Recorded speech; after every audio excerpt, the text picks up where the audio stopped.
Assalamualaikum warahmatullahi wabarakatuh. Kami dari kelompok 14 akan menjelaskan tentang memotivasi diri sendiri dan orang lain.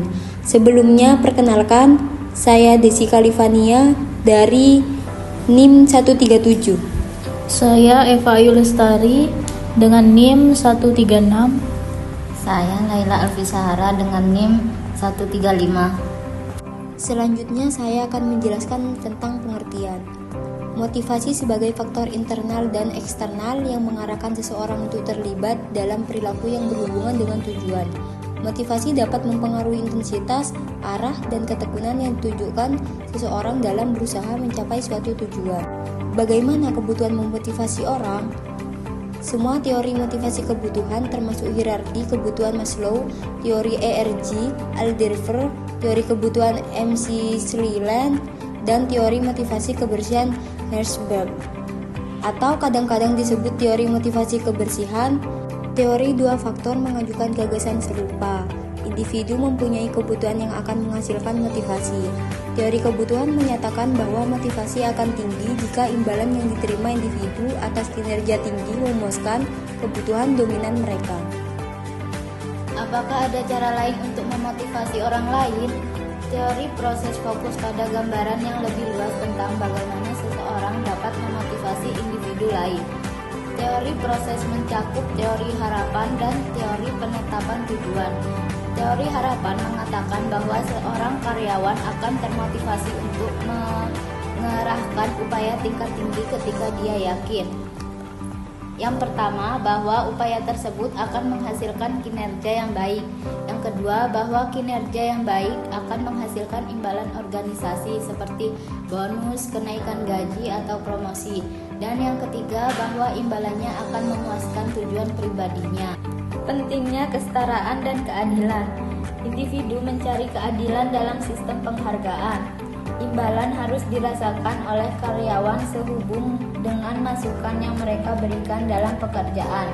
Pada tingkat yang sederhana, ini berarti bahwa pengalaman, keterampilan, kemampuan, usaha, dan masukan nyata lainnya harus menjelaskan perbedaan dalam kinerja dan karena gaji, penugasan kerja, dan penghargaan nyata lainnya.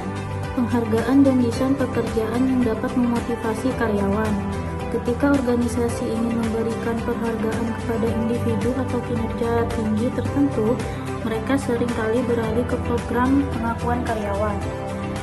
Mengakui kinerja unggul seorang karyawan seringkali memerlukan biaya yang sedikit atau bahkan tanpa biaya sama sekali. Ketika organisasi ingin meningkatkan produktivitas, mereka seringkali menggunakan program pembayaran variabel. Dengan program ini, sebagian gaji karyawan didasarkan pada ukuran kinerja dan atau organisasi. Manajer dapat memperkaya pekerjaan dengan mengikuti model karakteristik pekerjaan. Model tersebut memberitahu kita bahwa pekerjaan yang menawarkan variasi keterampilan, identitas, tugas, signifikansi tugas, otonomi, dan umpan balik cenderung memberi motivasi karyawan. Kesalahan-kesalahan dalam sistem penghargaan. Individu tanggap terhadap sinyal yang dikirimkan oleh organisasi, dan jika mereka menentukan bahwa beberapa aktivitas tidak dihargai, mereka mungkin tidak akan terlibat di dalamnya, bahkan ketika perusahaan mengharapkan karyawan untuk melakukan hal tersebut. Imbalan harus dikaitkan dengan jenis kinerja yang diharapkan. Penghargaan juga terikat pada budaya. Respon individu terhadap imbalan secara umum dan imbalan tertentu berbeda-beda, bergantung pada budaya asal mereka. Terakhir, penghargaan tidak selalu diperlukan dalam konteks yang tepat. Individu seringkali memotivasi dirinya secara intrinsik dan dapat mencapai tingkat kinerja yang cukup tinggi dengan melakukan hal tersebut.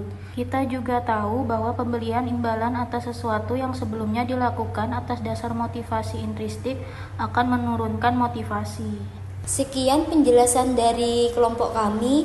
Mohon maaf jika ada salah kata. Wassalamualaikum warahmatullahi wabarakatuh.